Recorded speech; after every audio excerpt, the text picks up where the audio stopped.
Turn to Section 1 of Practice Listening Test 3. Section 1. Listen to the conversation between a student who is looking for a place to book regular meals and a manager of an eating point. First, you have some time to look at questions 1 to 5.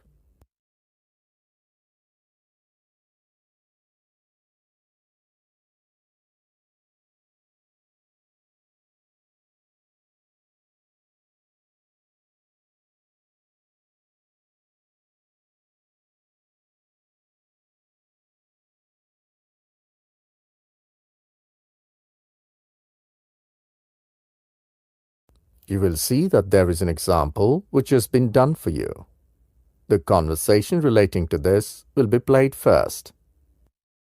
Excuse me, I'm a new overseas student from Business Studies Department.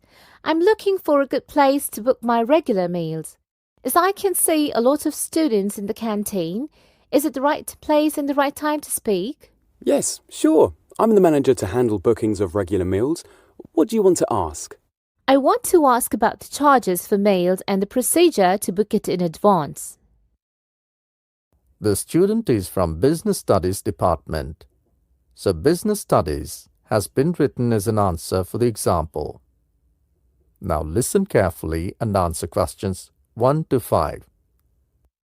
Excuse me, I'm a new overseas student from Business Studies Department. I'm looking for a good place to book my regular meals.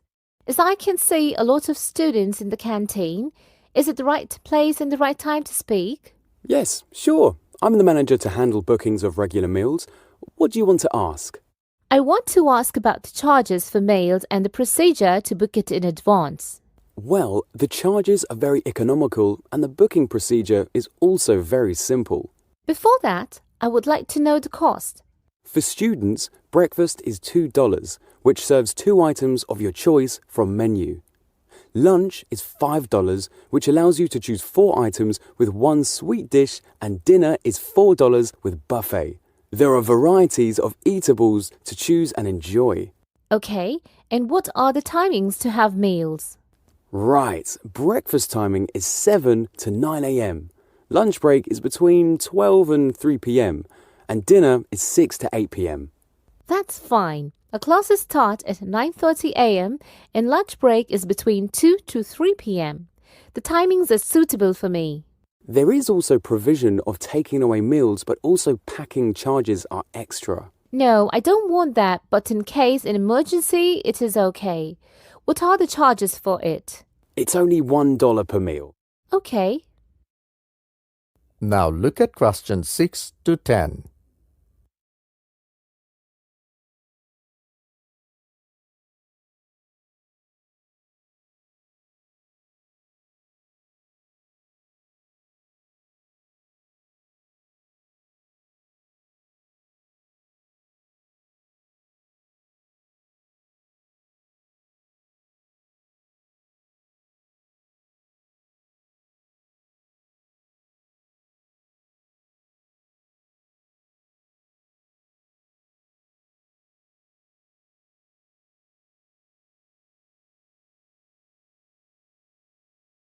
Listen carefully and answer questions 6 to 10. Now, can you tell me something about the meal plan facilities, as some of my friends have told me about it? We have 3 types of meal plans: a daily, a weekly, and a monthly meal plan. For a day, we charge $9 for a week from Monday to Sunday. We charge $50, and for a month, it's $175. All payments is in advance, and you can't change it in between the order. For any kind of packing, charges are extra. Is there any requirement before booking? Nothing special. You have to fill a form and your canteen card will be issued. There will be a canteen card number through which you can book your meal plan in advance. What are the requirements in the form? Your name, department and enrollment number, along with one thing which is very important is the signature of your department head. Okay. When should I fill the form? Any time between 9 a.m. to 6 p.m. Thank you. That is the end of Section 1. You will now have some time to check your answers.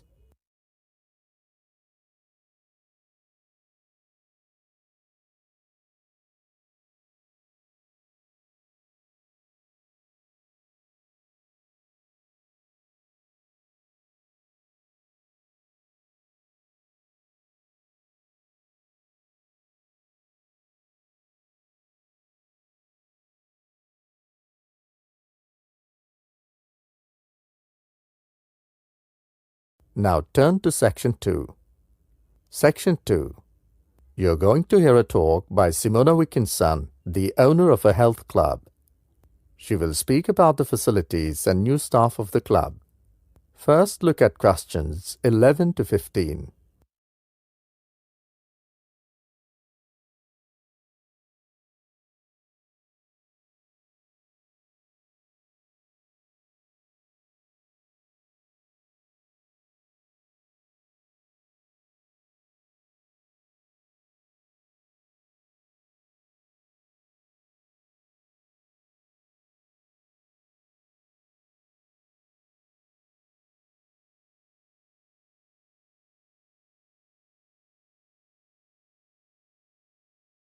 Now listen to the recording and answer questions 11 to 15. Good morning and welcome to the Kickweight Health Club here at Southall, London Bridge. My name is Simona Wickinson, the owner of this club. It's pleasant to see so many people who have come to attend this workshop on health. The main aim of this workshop is to give a quick tour of the place, the facilities, and the most important is to make you familiar with our new staff. Now all the staff members are here. First of all, this is Ben John, who is a technical manager. He's basically a hardware engineer, so his main task is to supervise equipment. And this is Diana Martin. She is a full-time physiotherapist. She would look after the massage department also. The next significant person is our liaison officer, Stewart Home. He will manage all the bookings for time, machines, and massaging. This is because some of the timings are exclusively booked by the companies for their own employees. Last but not the least, Janie Query is our dietitian. She will be here in the office on Tuesday and Friday. All these people will help the members to stay healthy and active. Now look at questions 16 to 20.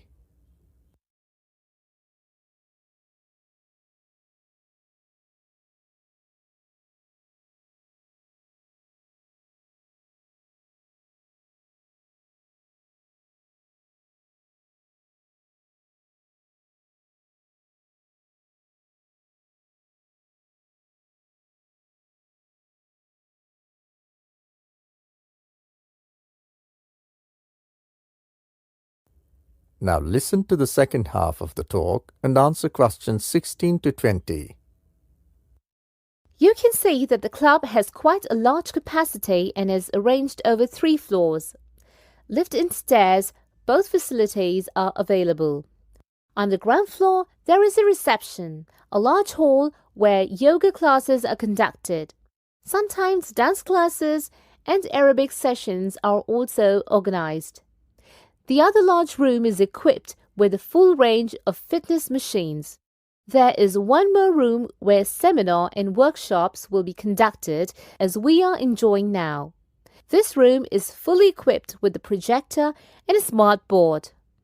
The first floor has a series of rooms needed for massaging and therapies, of course, different for males and females. The doctor's room and the dietitian consultation room is also there on the first floor. The first floor has many classrooms as the university is planning to start some certificate and diploma courses regarding health. Information about these courses will be updated on our official website. The website address is www.kickweight.com. That is the end of Section 2. You will now have some time to check your answers.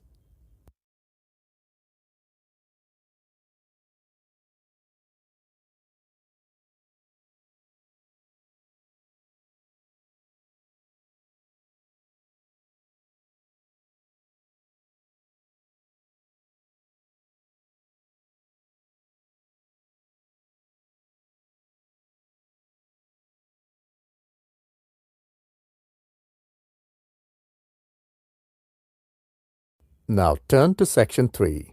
Section 3. In this section, you will hear a conversation between a tutor who is taking feedback of the presentation of his students, Belly and Mark.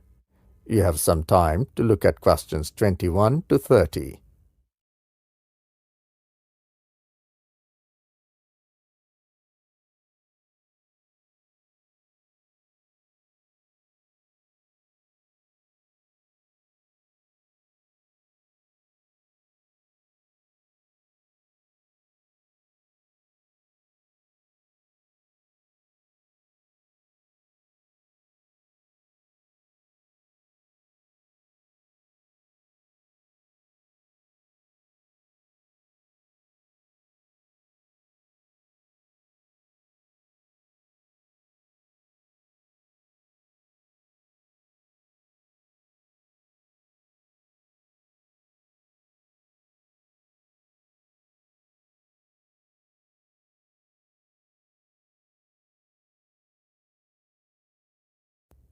Now listen to the first part and answer questions 21 to 30.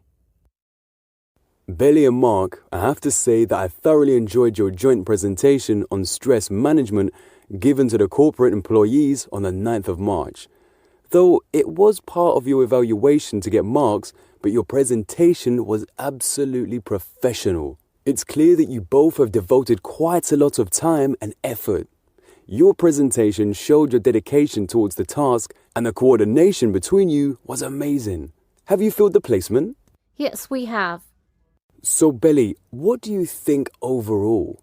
Well, in general, I feel the presentation went well.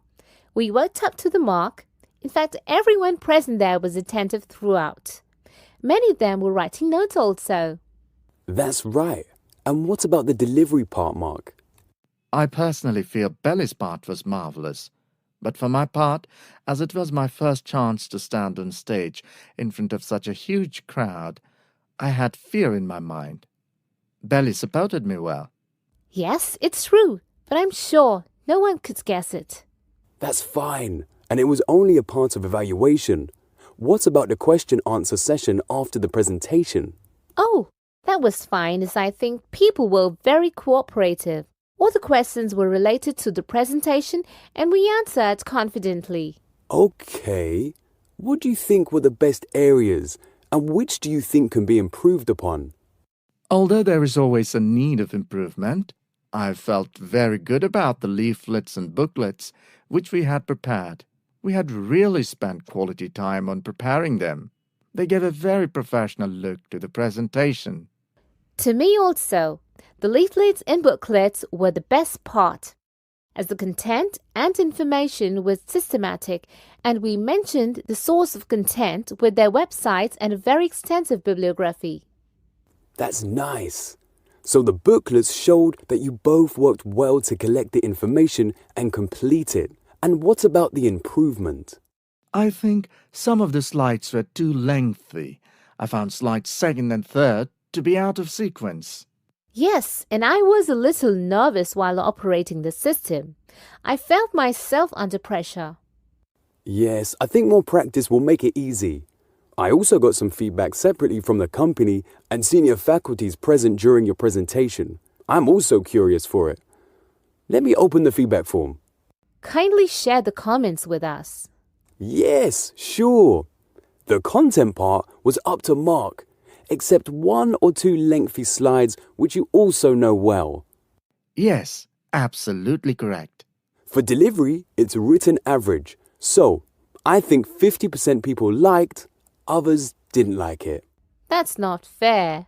For knowledge and handling questions, it's marked very well. So that shows you were fully prepared. And what about overall performance? It's excellent. Thank God. Will this evaluation affect our marks in semester? Definitely yes. So, what do you suggest next? Practice makes a man perfect. Thank you. Thank you. That is the end of section 3. You will now have some time to check your answers.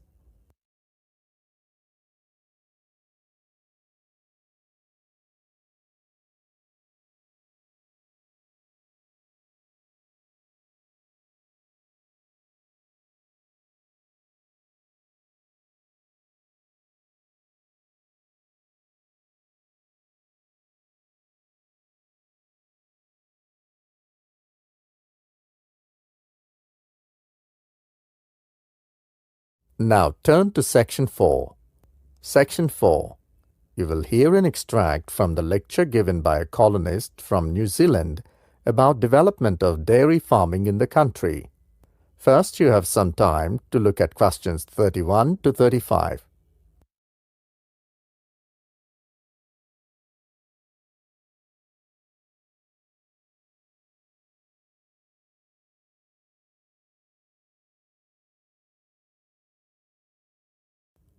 Now listen carefully and answer questions 31 to 35. Dairy farming in New Zealand commenced from a small beginning during the early days of a colonization by Europeans. The revenue from dairy farming is now the foremost part of the New Zealand economy, becoming an 11 billion New Zealand dollar industry by 2010. In 1814, the missionary Samuel Marsden introduced the first shorthorn dairy cows to the Bay of Island from New South Wales. From the 1840s, most settlements had farms with some shorthorn dairy cattle herds tended to be large near urban areas. The first dairy cooperative was established on Otash Peninsula in 1871. In 1881, the newly arrived colonist William Bowron gave a series of lectures propounding the notion that the institution of dairy factories for the mass production of cheese would be greatly advantageous to the economy of New Zealand. He was largely instrumental in the establishment of the Ashburton Cheese and Butter Factory at Flemington, managed by William Harding and son of the cheddar cheese founder Joseph Harding. The venture was a great triumph, and consequently, Bowron was appointed government inspector of dairy factories in 1883. In this capacity, he chiefly facilitated the setting up of factories across the country until his death in 1890. He published 3 pamphlets on the manufacturing of cheese, butter, and bacon in New Zealand. Now look at questions 36 to 40.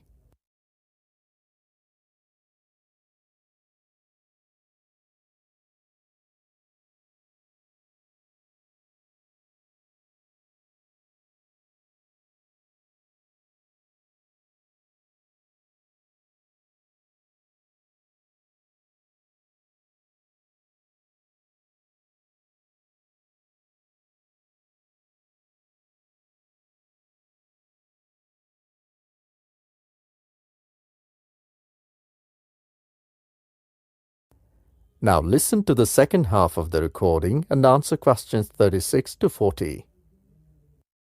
By 1920, there were 600 dairy processing factories, of which about 85% were owned by cooperatives. In the 1930s, there were around 500 cooperatives, but after World War II, improved transportation, processing technologies, and energy systems led to a trend of consolidation where the cooperatives merged and became larger and fewer in number. By the late 1990s, there were 4 cooperatives: the Waikato-based New Zealand Dairy Group, the Taranaki-based Kiwi Cooperative Dairies, the Hokitika-based Westland Milk Products, and Tatua Cooperative Dairy Company. New Zealand is the world's 8th largest milk producer, with about 2.2% of world production. Total production was 1.3 billion kg milk solids, and 8.38 billion New Zealand dollars of dairy products were exported in the year ending 30th September 2007. Traditional dairy production areas are the wetter areas of the country: Waikato, Taranaki, Sutherland, Northland, Harowenua, Manawatu, and Westland. Before the advent of refrigerated shipping in the 1880s, dairy production was entirely for local consumption, with butter and cheese usually being produced on the farm, with the surplus being sold to the community via the local store. Small dairy factories began to be established in the 1880s, and soon there was one in almost every village in dairying regions. Production began to be centralized in the second half of the 20th century, with facilities such as the Fonterra plants at Wararova near Havera, Edendale, Clandeboye near Timaru, and Teripa being the 4 largest in Southern Hemisphere. Wararova is also currently the leading dairy factory in the world by milk intake. Fonterra is the chief processor of milk in New Zealand. It processes 94.8% of all milk solids from dairy farms. Other huge dairy companies are Tatua Cooperative Dairy Company, Westland Milk Products and Synlait. There are approximately 4.2 million dairy milking cows in New Zealand and 5.26 million dairy cattle in total by 30th June 2007, an increase from 3 million in 1982. In mid-2005, there were 12,786 dairy farms, with a total area of 2.1 million hectares. That is the end of section 4. Now you have some time to check your answers.